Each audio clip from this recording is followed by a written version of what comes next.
Police believe a suspect sought for allegedly plotting to blow up a Chicago police station is now the victim of a murder. Anti-tank rockets are meant for What the war. hell? What if I told you that a Chicago gang leader planned to buy anti-tank rocket launcher to blow up the West Side police station? And He must have had some real beef with the police. I ain't gonna lie. Yeah, see, there goes mugshot right there. You know he been in jail a lot of times. He hate the motherfuckers. You know what I mean? He got a deep hate to want to blow up the whole station? Angelo Roberts was one of the most feared and top-ranked four-corner hustlers that even had Chicago police scared of him, and was allegedly the founder of the CPDK movement, which stands for Chicago Police Killers. According I've never heard that. Chicago what? Chicago Police CPK. You know, they got BDK, GDK, they got all that. But he made CPK. I ain't gonna lie. Yo, I never heard that before. to Chicago police, back in 1990, this guy was planning to go to straight war with the police. He arranged to buy an anti-tank rocket launcher, several M16 rifles, and 2 machine guns equipped with silencers. And they planned to exchange it with FBI agents with over $4,000 worth of cocaine. This guy was running the streets of Chicago back in the 90s. Police had linked him to multiple other gang leader deaths. But before we get into his unusual death, let's quickly break down Four Corner Hustlers. I ain't gonna lie, bro. The only person I ever seen to bring a rocket launcher into Chicago was the boy Rondo number 9. I never heard of cuz right here, Angelo Roberts. But that's some crazy shit. This gang originated from the west side of Chicago. It was found by 2 black leaders. Hey, hold up. I ain't gonna lie though. Angelo, you might be onto something. Because you know I do these reactions and I'll be watching a lot of police body cam footage when they go down to take down suspects. And a lot of times, they don't be knowing what they do. They don't. Y'all, my fault. If y'all watch my videos, y'all see most of the time they don't be know what they doing. So I wouldn't be surprised if he's like, yo, we're going to retaliate. Because they can't stop all of us. Maybe they can take down 1, maybe 2. But they can't take down all of us. And especially if you got people like me that's in your gang, that's specially trained, they won't be able to stop you. I promise. They won't. One named King Walter Wheat and the other named Freddie Malik Gage. Shortly after Four Corner Hustlers emerged, they became allied with Vice Lords, adopting Vice Lords' colors and symbols. Angelo Roberts was given a leadership position, apparently because his relationship with Walter Wheat's daughter. This is where his unusual death will come into play, because back in 1994 he was arrested on guns and drug charges, and after he got out, that's when he planned to blow up the police station. Investigators have tentatively identified I told y'all. Angelo Roberts as the man. He grew a hate for them when they arrested him. In a car trunk on the city's south side this morning. Roberts and other members of the Four Corner Hustlers street gang were indicted last October for allegedly trying to purchase automatic weapons from undercover federal agents. Those weapons included a rocket launcher, which according to investigators... But on January 16, 1995, on a cold Chicago morning around 1 a.m., a frozen body was found in the trunk of a brown Chevrolet by police in the 700 block of Vernon Ave. His throat was slashed and he was identified as Angelo Roberts. A lot of people speculate that it was the police that did this murder, but got his ass. Yo, no, I thought he was about to say the bull that he was Wesley Roberts or whatever his name was, that he was messing with his daughter. I thought he did some nut shit to his daughter he smoked. The police got his ass. They said they wasn't trying to go for that. They knew he was serious about that shit too. They knew he was serious. They knew his ass wasn't playing. Cause like he said, it was police that was scared of him. You know what I'm saying? So they knew that he's a dangerous man. We gotta take his ass out. Even the damn, hold up. But Angelo Roberts also had a lot of beef in the streets with other rival gang members. And during his funeral, they stood his casket upright because his uncle didn't want anybody looking down on him. To this day, no one has been arrested. What the fuck? For this murder. Damn, nobody. The police did it. Yup. If nobody got arrested for that, the police did it.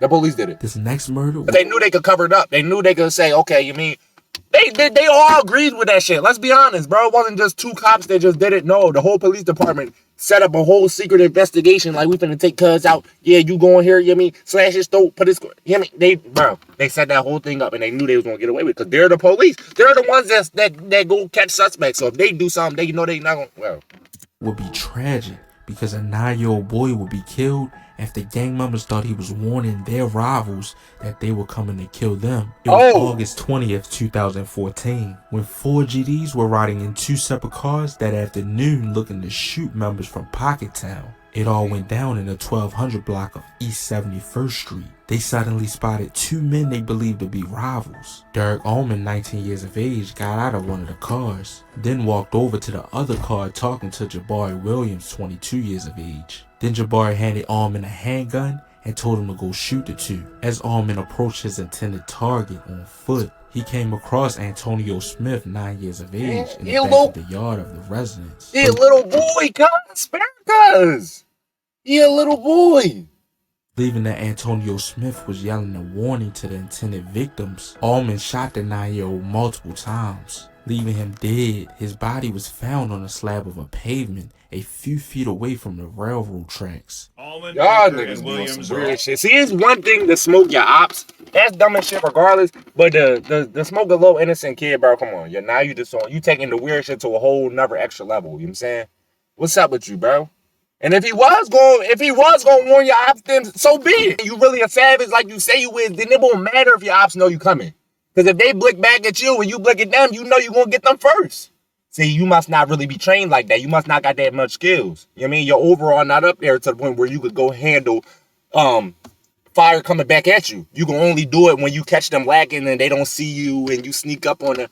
You know what I mean? Nah, that ain't thorough anyway, bro. So you just gonna catch a stupid ass body, bro. Police say they have all given videotape statements. That ain't even a real body. Earlier this week, in part due to what police say was important help from the community. If you just catching your ops lacking and they not looking and you look at them and you smoke them, that ain't even don't even count that shit as a body, bro. That's like how girls don't count bodies when niggas wear condoms. You know what I'm saying? Or when they didn't make them come. Don't even count that body because you only count bodies where the other person is blinking back at you. That's the only way to really count. Nicknames which beat officers then developed. Gang members now charged with what was the execution of a 9-year-old boy. Antonio Smith and the family has absolutely no background as far as gang involvement is concerned. None. Zero. This next murder will leave 2 gang members dead on the railroad tracks. Huh? It was June 20th, 2010. Hold up. It was a tragic event that their families still can't believe. Relatives say the 2 boys were friends and went to a barbecue that Sunday. It was OJ from Gyro City / Del Mob and Lil D from Met Boys. These 2 gang members were kidnapped after the barbecue at around 11:15. Police say someone shot them that Sunday night and left their bodies on the railroad tracks near 90th and South Holland. Face from TYB and Poo Poo Man from SMB allegedly killed them. This next victim was G Fazo's mother from the NL&B set. In May of 1997, his mother Tamika Galtney left the house one late evening. The reasons why she left remain an open discussion. Some say she went to the grocery store, and some say she went to see a man. But shortly before midnight, she was raped and her throat was slit. Plus, she was also pregnant at the time of her death. Damn, my baby? Hold up. Nah, that's some weird shit. I ain't gonna lie. Bro, if you ever are a girl, you have to be a crazy mom. Like, that's worse than somebody, bro. I swear. That's just total weird shit. Like, you doing... I don't even want to talk about it, bro. That's weird as hell. This next story is another tragedy of a kid losing their life. It was October 1992. 7-year-old Dontrell Davis was on his way to school from Cabrini Green. They had just got back to school. That was their first day back. Then he was suddenly shot by a sniper. He was like, "Mom, I really don't even want to go to school today." And I'm like, "You know you don't miss schools." You know, and I'm standing downstairs just standing. This is Chicago. What's this thing about Chicago and snipers? Chicago's the only city I've seen that takes people out by snipers. That's the same thing that happened to King Von Dad. Go look at my video that I reacted to on it, bro. The same shit happened to him. He got took out by a sniper. Why? What's up with you? How are y'all, bro? Who in the hell was getting these snipers, bro? And actually using them, sitting on top of a rooftop like these. And really just taking out ops by a sniper, though? And they're waiting until the school bell rings until I go on my journey. And his friends is right across the street. She won't cry. Oh, your friend's over there. He was like, no, Mom, okay. I say, go play with your friends. He was like, I say, go do something. This is his first time smiling that morning. Okay. He hunched up his little book bag and looked at me and said, "Ma, I am doing something." And he smiled, but I couldn't let him see my face because I was crying because he already had me crying. That's why I was telling him to go.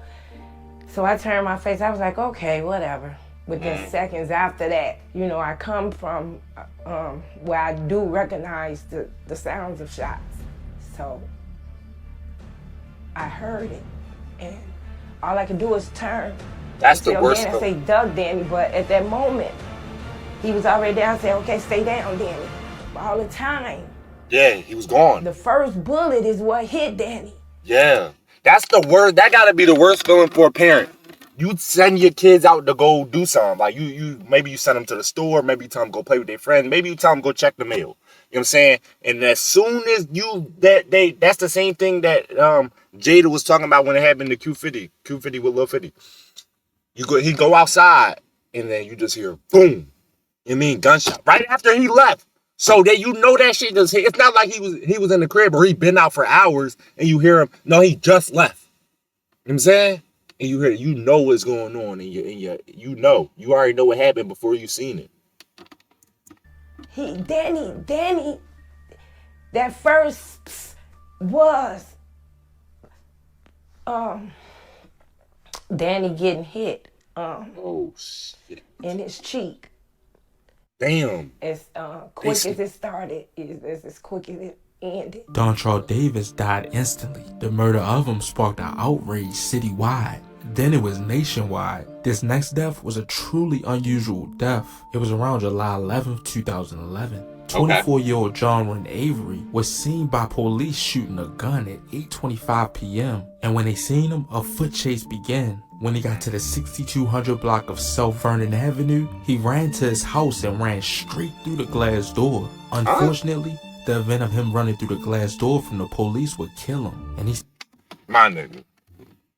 How did that even happen? Why are you running through the glass door? And then how did it end your life too? That could end your life.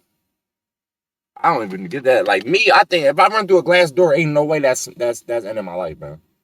No way. He suffered from multiple cut wounds. This next death would happen because the wrong things was posted from an interview on YouTube. It happened from a Zach TV interview when E-Day was doing an interview with him and Stello pulled up in the silver Charger. Whoa. Where they messed up at is where they put the silver Charger in the video. Cass L. Singleton, aka Stello, died 2 months later. On July 21st, 2015, he was driving southbound on the 5900 block of South State when a gunman got out of a red car and opened fire at about 9:40 p.m. But that'll be about it for this video. Damn! He checked because his car was in the video. I'm telling, bro, that's how precise these ops be, bro. If you got ops in the city, they will look at, I tell you, they be detectives, bro. They want to know everything about you, and they would see the littlest, smallest shit that you don't even see. You know what I'm saying? They'll remember if you show any sign of the car you drive, it could be motherfucking hat you got that you wearing. Bro, best believe if they see somebody outside wearing that hat, they gonna smoke them, even if it ain't you. It might be mistaken identity. It might not even be you. But if they see that hat, yeah, whoever wearing that same hat, or if it's you, they cook. They cook, bro. So that you can't do shit when you got ops, bro. I'm telling you, don't even let them see the phone case you got, bro. Like, it could be the simplest thing, bro. I swear. R.I.P. to Zach TV too, though. He died too, bro. Chicago. Every time I watch a video in Chicago, it always be something crazier. It always do. I just watched a video the other day about some teens. They pulled up on the police. The police was arresting their mans. They pulled up on the police, started looking at the police.